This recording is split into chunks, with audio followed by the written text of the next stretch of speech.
நம்ம தோட்டத்தில போன வருஷம் முள்ளங்கி அறுவடை பண்ணோம் பாருங்க. இப்ப பயங்கர கான்ஃபிடென்ட் ஆயிடுச்சுங்க. இந்த வருஷமும் தோட்டத்தில போடலாம் அப்டின்ட்டு, போன வருஷம் போட்ட விதையே கொஞ்சம் மிச்சம் இருந்ததுங்க. அதான் நம்ம புது கார்டன் பெட்ல போட்டுட்ருக்குறோம். இது வந்து எப்படி போடணும்னாங்க, அந்த ஐஸ் ஸ்டிக்ல லைட்டா மண்ண கலறி விட்டுட்டு, விதைய போட்டுட்டாவே போதுங்க. 1 வாரத்திலேயே செடி வந்து சூப்பரா தழைஞ்சு வந்துருங்க.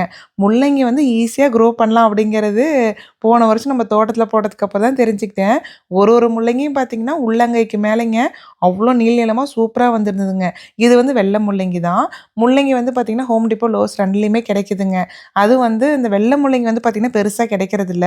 நம்ம சம்டைம்ஸ் போம்போது கிடைக்குது. அது மட்டும் பார்த்து வாங்கிக்கோங்க. இது வந்து கரெக்ட்டா 1 வாரத்திலேயே பாருங்களேன், மைக்ரோ கிரீன்ஸ் மாரி 2, 2 இலை எப்படி வந்திருக்குது அப்படின்ட்டு. சூப்பரா வந்திருக்குதுங்க.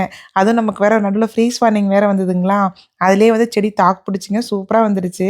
இது கரெக்ட்டா 1 மந்த்ல ஹார்வெஸ்ட் பண்ணிர்லாங்க. முள்ளங்கி வந்து எப்படி க்ரோ பண்றதுன்னு டீட்டெயில்டா லாங் வீடியோல போஸ்ட் பண்ணியிருக்கிறேங்க. கண்டிப்பா செக் பண்ணி பாருங்க.